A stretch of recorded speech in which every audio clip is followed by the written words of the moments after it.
This is just the beginning. There are many, many areas that we need to stay very focused on, working with Department of Homeland Security, working with the FBI to ensure that we're keeping the American people safe.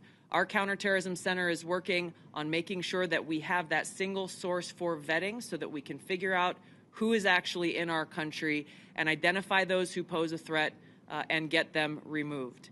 The President's designation of the cartels as foreign terrorist organizations falls directly into this, especially as we're seeing some of the tactics that these cartels are using reflect some of the tactics that we've seen used by Islamist terrorists in countries that many of us have served in overseas. Our mission is very clear. Our objective is to keep the American people safe. I'm grateful to be a part of this team that President Trump has assembled to accomplish that mission. Thank you.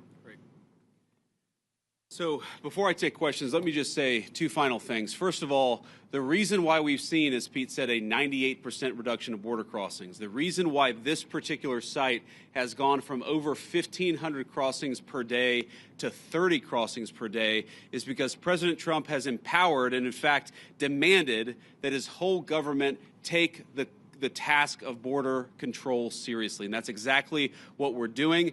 And of course, and this leads to my final point before we take questions, it is impossible to do without the men and women on the ground who are actually doing the hard work. They just want to be empowered to do their jobs.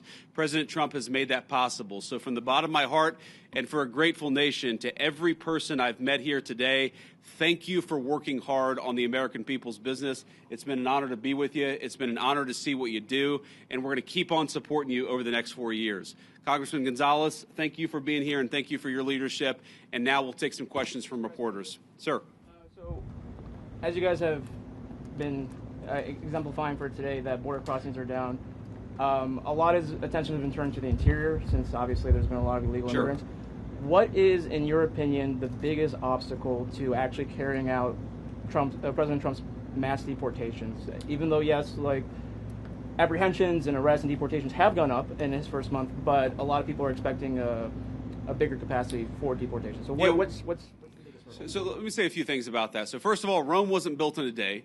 And we have seen pretty significant increases in deportations and apprehensions and arrests. But we have to remember that President Biden gutted the entire immigration enforcement regime of this country.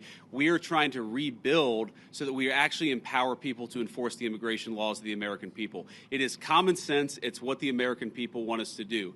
There are a couple of other things that we're working on. And I don't want to get ahead of any public announcements, but one of the ways that we wanted to make sure that we're enforcing our border is that we make it easier for people who are here illegally to go back home of their own accord. We don't want to have to go around and arrest every person, but we will enforce the American people's immigration laws. If you're here illegally, the message from our administration is you should go back home, and if you want to come to the United States, apply through the proper channels. That's an important thing that we're doing. And the final thing is this costs money. One of the most important parts of the president's reconciliation priorities is, of course, tax reform on the one hand, and on the other hand, making sure that we get proper resources so that we can pay for the flights, and we can pay for the detention centers, and we can pay for all the components necessary to ensure that we're re-migrating illegal immigrants back to their country of origin. I guarantee it is a part of the president's priorities. We'll keep on working on it. We've made a lot of progress, but we're going to keep on working on it over the remainder of the president's term. Yeah, go ahead. Mr. Vice President, I want to ask you about border wall and tariffs. But first on the border wall, how do you and the president... Could you say your outlet, by the way, when you guys ask questions? Yeah, Reagan Reese, Daily Caller. Thank you. How do you and the president define success this term with the border wall, and how much of the southern border wall needs to be walled off before Trump leaves office? Well, look, I think the president's hope is that by the end of the term, we build the entire border wall. And, of course, that's the physical structure of the border wall itself. But we even heard today there are so many good technological tools, so many great artificial intelligence-enabled technologies that allow us, for example, a camera, not a person, but a camera picks up somebody 2 miles away who's about to come across the southern border. Maybe it's livestock, right? Maybe it's a critter in the desert. Maybe it's a human being with a weapon on their back. We're using artificial intelligence to make us better at the job of border enforcement, but we've got to make sure that technology is deployed across the entire American southern border. We're going to do it as much as we can, as broadly as we can, because that's how we're going to protect the American people's security. Yeah, go ahead. Last time they were paused because they deployed 10,000 troops to the border. What can they do this time to make the tariffs go away? Well, what the president has said is we need a sustained commitment from the government of Mexico to take the job of border security seriously. Fentanyl is the single largest cause of death among young Americans, and we know that a substantial portion of it is, the precursors are made in China. They come to Mexico, they're manufactured in Mexico and brought across the border by the Mexican drug cartels. We want to see fewer Americans dying of these terrible fentanyl overdoses when we're going to apply as much leverage as possible to the Mexican government as possible. In some ways, look, the president obviously cares deeply about the American people. He serves the American people first. I actually think he's doing a huge favor to the people of Mexico, because if they don't get control of these cartels, the people of Mexico are going to wake up in a narco state where the cartels have more power than their own government. President Trump is trying to help. The Mexican government needs to take this issue of immigration enforcement seriously. In the back, yeah. Mr. Vice President, Ali Bradley, News Nation. So since the designation of the cartels as terrorists, does that give the United States the green light to go into Mexico and to strike them there? I mean, right now, obviously, they've struck in the Houthis in Yemen. So why not, when we've seen cross-border violence, go after them in Mexico? And then my second question is about a designation. I'll follow up on, please. Go ahead and ask the second question. Why isn't the Juarez/La Línea cartel designated when it's in one of the most deadliest places on the planet? Juarez has been designated as one of the deadliest cities. It's right across from El Paso. We've talked to community leaders. They say, we know Juarez cartel's operating in the U.S., and so are their affiliates. We don't even want to talk about it out loud, though, because then we'll put a target on our back. They're scared. Border Patrol even thought they were designated, but they're not. The State Department didn't tell me why. So on that, we're looking at additional organizations. Obviously, this is the determination of whether to determine a particular organization, a terrorist organization, is something that we consult with our leaders of the Department of Defense. We also consult with our friends in other governments. We maintain the optionality to designate further organizations, terrorist organizations, if we feel that we need to in order to protect the American people. And I think President Trump has made it very clear he's not going to be shy about designating some of these cartel organizations as terrorists if he thinks he has to protect the American people. Your first question was about American forces to strike. Oh, sorry, yeah. So, look, I'm not going to make any announcements about any invasions of Mexico here today.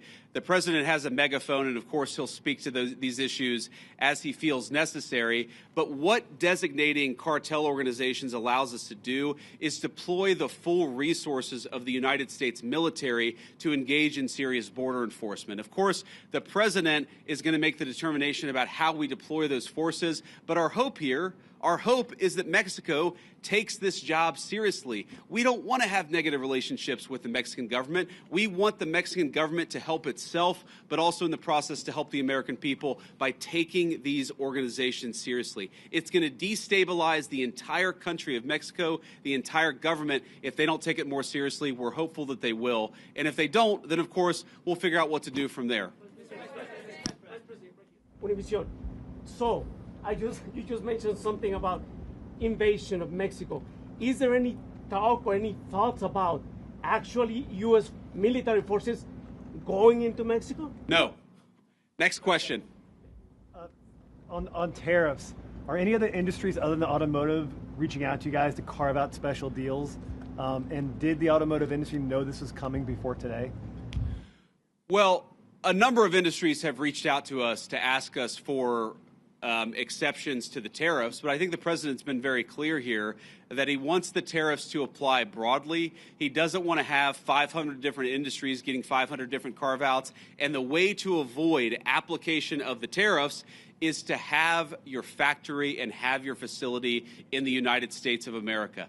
That is the way. Invest in America. That is how you will avoid being penalized by these tariffs. Sir. Vice President, KSAT 12, John Paul Barajas. You've been talking about the improvements that your administration has done here with the crossings. Can you talk about the decline prior to President Trump taking office under the Biden administration? Well, I think like like so many Americans, apparently members of the Mexican drug cartel figured out in November and December after the election that Joe Biden was asleep at the wheel and they had to be dealing with the then president-elect and now president.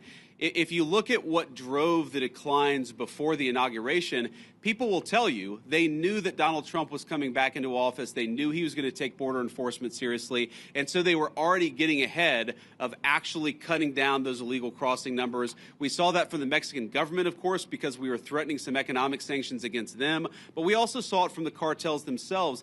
And even today, because, of course, it doesn't, it takes a little time to get from the deepest parts of Central America to the American southern border. What we often find is that there are massive numbers of illegal immigrants who have already started to make the trek and have decided, you know what, because Donald Trump's president, we're going to go back home. We heard today about a Honduran group of migrants who decided they're just going to go back home because they recognize that under Donald Trump's leadership, we take border enforcement seriously. Thank you all. Take care.